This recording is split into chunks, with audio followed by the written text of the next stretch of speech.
You can add registration to any event that goes on a calendar. In this example, I'm going to add a registration to an event on the employee training calendar. So I've got an event started over here. I've gone over to create an event and I'm in the middle of creating that event. And as you scroll through that creation form, you'll see a section down here that says registration and products. So if I expand that, then if I want to add registration to this event, I can just start by clicking the Add Registration button, and that will open up more options for me to create a registration for this particular event.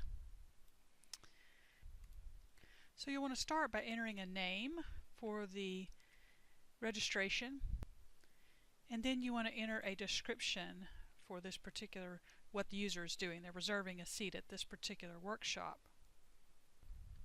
If the event has a cost, you can put that in this box here, and then you'll probably want to enter a quantity. So for example, if I'm entering registration for a workshop, I know that there are only 15 computers available in the lab where we hold this workshop, so I want to limit my registrants to 15. So I'll put that value in there. If you click the Show More options, you can add even more customization. This relates to the fields that the user fills out when they are registering for an event. So by default, they're required to enter their first name, last name, and email address. You can check or uncheck these boxes as you would like to and decide whether they should be a required field or an optional field. And then you can also come down here and order or reorder them as far as the display order on the form. If you go over to the next tab, it's Add a Question. You can add a customized question to the form. In this example, we want to add a single choice question to find out a little bit more about the user.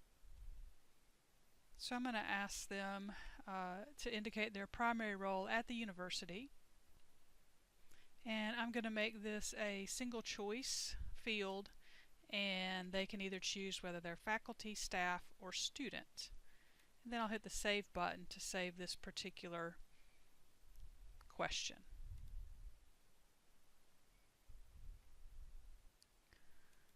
Once I hit Save, it threw me back to this Questions tab, and you'll notice that this question I just added is now at the bottom of this list as one that's selected, and I could indicate whether this was a required field or not a required field, and if I make a mistake I can go back and edit that question.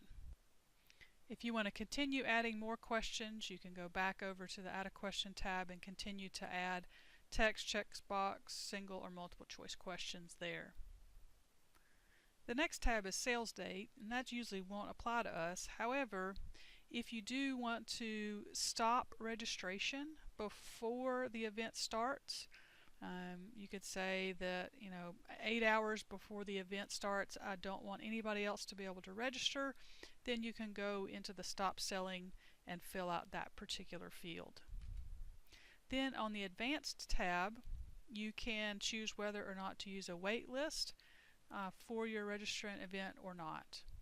Once you've finished adding and updating and customizing your questions, you'll want to be sure that you hit the Add button here. Don't forget to hit Add. This is what adds the registration to your event. So we'll click Add. And now, if we scroll back up just a little bit, we can see that we have a registration. I can allow 15 people. It's free. And then if I need to go back in and change anything here, I can edit this registration. The last few things are some check boxes here. The most applicable ones are probably going to be the one-click registration. You'll want to turn this on. This makes it the easiest for your users.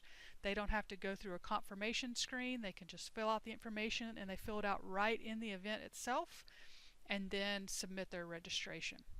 This one will allow people to register even after the event has started.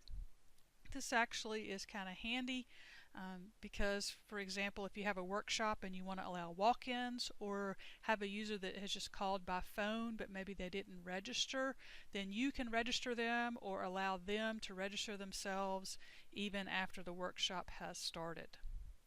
So this completes the registration section of the event. you will go on to finish out any additional information you have for the event and then submit it for the calendar. And that's all for registration.